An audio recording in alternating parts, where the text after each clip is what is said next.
Good morning 11th class. Last video में हम लोगों ने चैप्टर फिजिकल वर्ल्ड कंप्लीट किया था और आज हम लोग स्टार्ट करने जा रहे हैं new chapter, that is chapter number 2, units and measurement. Units and measurement क्या होती हैं? यूनिट्स, मेजरमेंट हम लोग किस तरीके से करते हैं, कैसे हम लोग स्टैंडर्ड चूज करते हैं, ठीक है। ये सारी चीजें हम लोग इस चैप्टर में पढ़ने वाले हैं। तो बात कर लेते हैं मेजरमेंट की। सबसे पहले हम बात करते हैं मेजरमेंट की। What is measurement?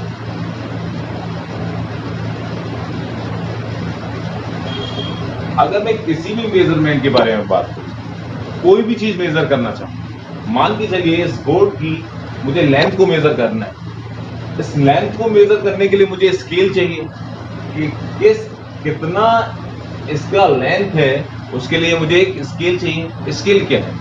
आपका एक स्टैंडर्ड है कि जिससे हम लोग मान सकते हैं। मान के चलिएगा मैंने इस मार्कर को एक स्टैंडर्ड मान लिया, ठीक है ना, स्टैंडर्ड मान लिया। मान के चलिएगा ये आपका एक मीटर है, 1 मीटर।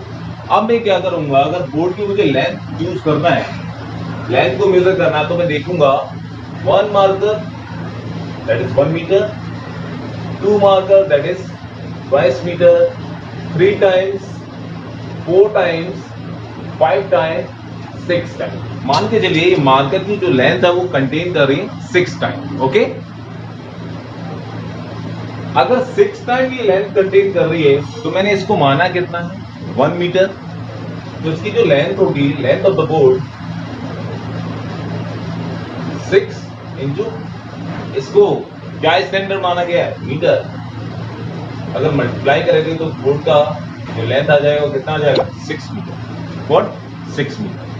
तो किसी भी चीज को मेजर करने के लिए, किसी भी चीज को मेजर करने के लिए एक स्टैंडर्ड बनाया गया, ठीक है। जैसे हम मार्केट जाते हैं, मान के चलिए आपको शुगर लेना है, ठीक है। आपने शॉपकीपर से बोला कि मुझे 5 शुगर दे दीजिएगा, 5 शुगर। तो क्या शॉपकीपर को समझ में आना है कि 5 शुगर का मतलब क्या है? ठीक है ना, 5 शुगर मिलेगा ही नहीं। तो आपने क्या किया, 5 शुगर यानी कि sugar that is the mass. अगर मास को आपने कंटेन करना है तो हमने एक यूनिट बनाई दैट इज केजी। तो आप क्या बोलेंगे? 5 केजी शुगर चाहिए, तो वो समझ जाएगा, वो तुरंत उसको दे देगा।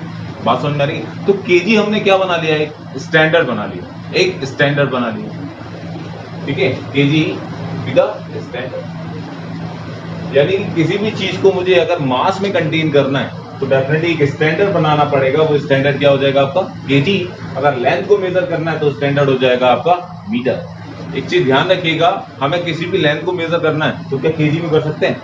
नहीं। अगर मास को मेजर करते हैं तो क्या मीटर में कर सकते हैं? नहीं। तो अपना अपना स्टैंडर्ड हर चीज के लिए अलग अलग। अभी अगर बात कर लेते हैं टाइम की, टाइम का मेजरमेंट क्या है? सेकंड। तो हमने उसका स्टैंडर्ड क्या बनाया? सेकंड, कि मैं कितनी टाइम काम करना जा रहा हूं, कितने समय में स्पेंड कर रहा हूं, दैट इज टाइम। तो टाइम की यूनिट क्या हो जाएगी? सेकंड। अब हम टाइम को ना ही मीटर में कंटेन कर सकते, ना ही किलोग्राम में, तो उसका एक अपना स्टैंडर्ड है दैट इज सेकंड। तो किसी भी चीज का जो मेजरमेंट करना है उसके लिए हमें क्या करना पड़ेगा? एक अपने हिसाब से that is arbitrary measure, that is एक स्टैंडर्ड बनाना पड़ेगा। क्या बनाना पड़ेगा? स्टैंडर्ड। Standard what? यूनिट्स। उसकी क्या बनानी पड़ेगी? यूनिट बनानी पड़ेगी। वो स्टैंडर्ड कैसा होगा? आर्बिट्रेरी। अपने हिसाब से हम लोग स्टैंडर्ड बना लेते हैं। कभी कभी होता है कि हम लोग देखते हैं किसी भी चीज का मेजरमेंट करते हैं, ये नाप लिया, इसको मान लेते हैं 1 मीटर का। ये क्या है? एक आपने ये माना हैंड जो कंटेन किया यहां से शोल्डर से, आपने इसको दे दिया 1 metre, that is 1 metre, that is standard. ये आपके बनाया हुआ स्टैंडर्ड। तो किसी भी चीज को अगर मुझे मेजर करना है तो आपको एक स्टैंडर्ड बनाना पड़ेगा अपने हिसाब से। क्लियर हो गया? ओके। तो मेजरमेंट की अगर मैं डेफिनेशन लिखना चाहूं तो मेजरमेंट की डेफिनेशन क्या होगी? कंपैरिजन विद, लेंथ को कंपेयर किया, which is comparison with, comparison with reference standard, reference standard. अब रेफरेंस का मतलब क्या है? रेफरेंस का मतलब ये रेफरेंस कैसा होना चाहिए? आर्बिट्रेरी। आप अपने हिसाब से इसका स्टैंडर्ड यानी कि रेफरेंस मान सकते हैं। स्टैंडर्ड मतलब metre, kilogram and second, that is unit, that is unit. Clear? दोबारा से किसी भी चीज का मेजर करना है, किसी भी चीज का मेजरमेंट करना है तो हमें उसका एक स्टैंडर्ड पता होना चाहिए। वो स्टैंडर्ड कैसा होना चाहिए? आर्बिट्रेरी होना चाहिए। आर्बिट्रेरी का मतलब आप अपने हिसाब से उसको चूज कर सकते हैं। क्लियर? अब जो स्टैंडर्ड बनाया हमने, लेंथ का स्टैंडर्ड मीटर, मास का स्टैंडर्ड केजी एंड टाइम का स्टैंडर्ड सेकंड, तो ये हम लोग स्टैंडर्ड बना चुके हैं। तो इस स्टैंडर्ड के हिसाब से हम लेंथ को, मास को, टाइम को मेजर कर सकते हैं। क्लियर हो गया? अगर किसी भी चीज का मेजर करना है, वो रेफरेंस कैसा होना चाहिए? आर्बिट्रेरी। और जो आपने स्टैंडर्ड चूज किया है, वो स्टैंडर्ड की प्रॉपर्टीज, फर्स्ट इंटरनेशनली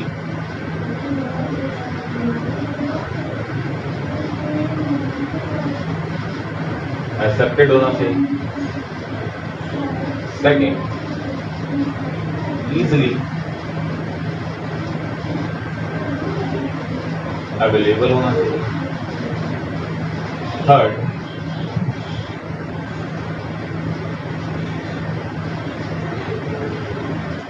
इनवेरिएबिलिटी होना चाहिए।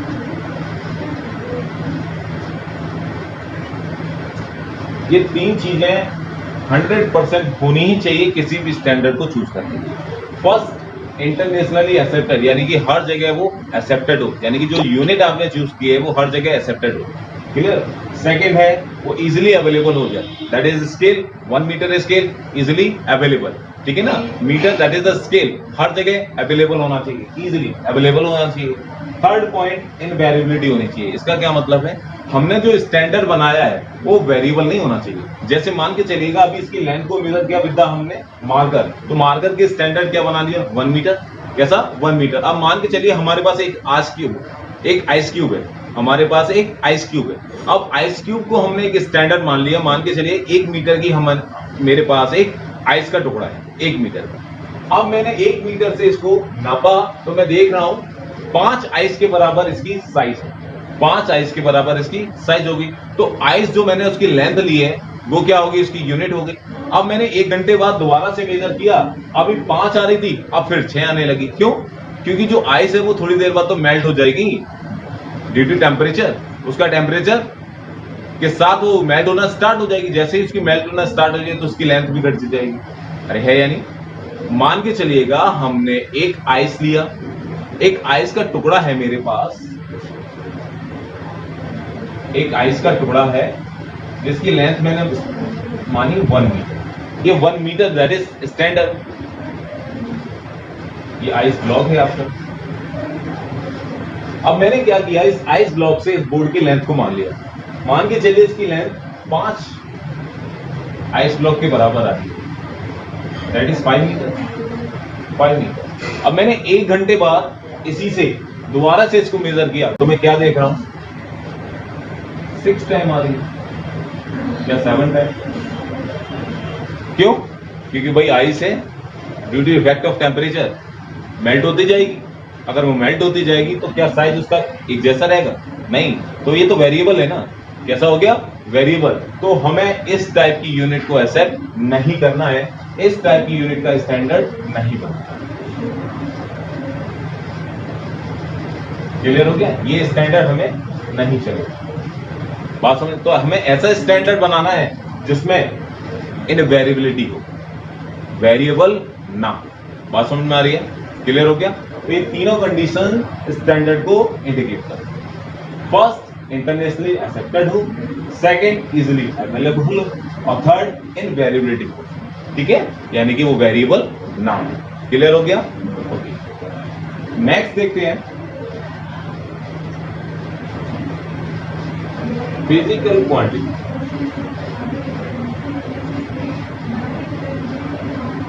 फिजिकल क्वांटिटी तो क्या होती है? फिजिकल क्वांटिटी ये पता होना चाहिए। ठीक है?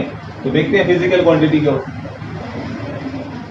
Physical quantity, the quantity used for describing the laws and the rule of physics are called physical quantity. ठीक है ना? फिजिक्स के लॉज को और रूल्स को जो डिस्क्राइब करता है वो फिजिकल क्वांटिटी करता है। ये तभी पॉसिबल है जब हमारे पास किसी भी मेजरमेंट की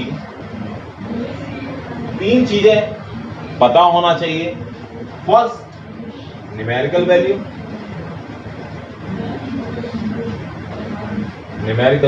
वैल्यू, सेकंड उसका magnitude, and third magnitude as well as direction. अगर ये तीनों चीजें हमारे पास होंगी तो हम किसी भी फिजिक्स के लॉ को इजीली डिस्क्राइब कर सकते हैं इन टर्म्स ऑफ फिजिकल क्वांटिटी। अब न्यूमेरिकल वैल्यू का मतलब क्या है? 5। मान के चलिए क्या लिया? 5। अब 5 क्या है? This is the number only. तो अगर मैं बोलूं इस बोर्ड की जो लेंथ है वो 5 है, चलेगा? नहीं, क्योंकि इसका मेजरमेंट 5 नहीं हो सकता। कुछ तो स्टैंडर्ड होगा। वो स्टैंडर्ड क्या बताता है? उसका magnitude, metre, kilogram, second, they all the terms related to magnitude आपको पता है 9th क्लास में पढ़ा, स्केलर क्वांटिटी। जिसके पास मैग्नीट्यूड केवल स्केलर और मैग्नीट्यूड के साथ डायरेक्शन होती है वो वेक्टर को इंडिकेट करता है, दैट इज मीटर, केजी या सेकंड। ठीक है, केजी या सेकंड। और नेक्स्ट है आपका magnitude as well as direction, that is vector. तो इसके साथ हमें पता होना चाहिए किसी भी चीज का मेजरमेंट करने के लिए। अगर मैं बात करूं इसकी तो थर्ड हो सकता है आपका डिस्प्लेसमेंट, एक्सेलरेशन, एटसेट्रा। ठीक है, बहुत सारी चीजें हो। Physical quantity, the quantity used for describing the laws and the rule of physics in terms of numerical value, magnitude as well as direction. ठीक है, किसी भी लेंथ को मुझे मेजर करना है तो मेरे पास न्यूमेरिकल वैल्यू होनी चाहिए, मैग्नीट्यूड पता होना चाहिए, किलोग्राम में है, मीटर में है, सेकंड में हमने मेजर किया है। तीसरी, magnitude as well as direction, ये चीज भी पता होना चाहिए, तभी हम किसी भी चीज का मेजरमेंट कर सकते हैं। क्लियर? अब बात आती है व्हाट इज मैग्नीट्यूड। तो बच्चों, मैग्नीट्यूड होता है किसी भी चीज का साइज या उसका मास, साइज या मास। क्लियर?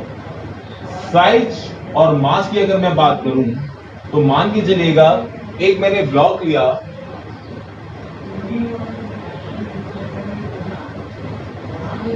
इसका मास है 5 kg। मास कितना है इसका? 5 kg। तो 5 kg क्या इंडिकेट कर रहा है? इसका साइज या मास? डेफिनेटली इसका मास। तो मास ये किस में आ गया? That is magnitude. ये क्या हो गया? इसका मैग्नीट्यूड। अगर हमने बोला कि इसका जो साइज है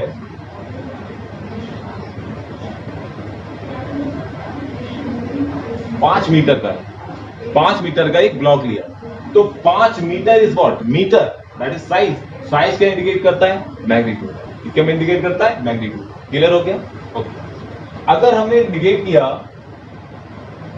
5 metre towards east, 5 metre towards east, तो 5 मीटर क्या हो गया? मैग्नीट्यूड। ईस्ट क्या हो गया? डायरेक्शन। ईस्ट क्या हो गया? डायरेक्शन। तो 5 मीटर टुवर्ड्स ईस्ट यानी कि ईस्ट की तरफ जाइएगा 5 मीटर, तो ये मैग्नीट्यूड के साथ डायरेक्शन, तो ये किसमें आ गया? आपका वेक्टर में आ गया, जो कि हम लोग magnitude as well as direction की बात कर रहे हैं। तो किसी भी फिजिकल क्वांटिटी के लिए मुझे तीनों टर्म्स पता होना चाहिए, तभी मैं उसका मेजरमेंट कर सकता हूं, तभी मैं फिजिक्स के रूल्स को और लॉज को पढ़ सकता हूं। बात समझ में आ रहा है? तो ये कंडीशंस आपको पता होना चाहिए और टोटली सेटिस्फाई होना चाहिए। ठीक है, ओके। तो फर्स्ट चीज हम लोगों ने पढ़ा था यूनिट्स एंड मेजरमेंट। तो फर्स्ट थिंग इज मेजरमेंट। तो मेजरमेंट क्या बताता है? किसी भी चीज को आपने मेजर करना है तो एक इसका रेफरेंस स्टैंडर्ड बनाना पड़ेगा। रेफरेंस आपका आर्बिट्रेरी हो सकता है और जो स्टैंडर्ड है that is unit. Okay, next physical quantity. Physical quantity वो क्वांटिटी होती है जिससे हम लोग फिजिक्स के रूल्स और लॉज को स्टडी करते हैं, और रूल्स और लॉ को स्टडी करने के लिए हमें 3 प्रॉपर्टी इसकी पता होना चाहिए, तभी हम लोग उसके रूल्स और लॉज को हम लोग स्टडी कर सकते हैं। तो फर्स्ट, उसकी न्यूमेरिकल वैल्यू क्या है? सेकंड उसका मैग्नीट्यूड क्या है, थर्ड उसका मैग्नीट्यूड और उसकी डायरेक्शन क्या है, मैग्नीट्यूड के साथ उसकी डायरेक्शन क्या है। यानी कि हमने इसको अगर मेजर किया है इस बोर्ड की लेंथ को, तो हमें इसका क्या पता होना चाहिए, न्यूमेरिकल वैल्यू। सेकंड, जो स्टैंडर्ड आपने चूज किया है वो पता होना चाहिए, तो स्टैंडर्ड आता है किसमें, मैग्नीट्यूड में, किसमें, मैग्नीट्यूड। ओके, अगर इसके साथ एक पर्टिकुलर डायरेक्शन में मिल जाए तो magnitude as well as direction वो भी इसके मेजरमेंट आ जाए। तो किसी भी फिजिकल क्वांटिटी को इंडिकेट करना, फिजिक्स के रूल्स को इंडिकेट करना, उसके लॉज को पढ़ना, इन 3 फैक्टर्स पे डिपेंड करता है। बात समझ में आती है? ओके, नेक्स्ट देखिए।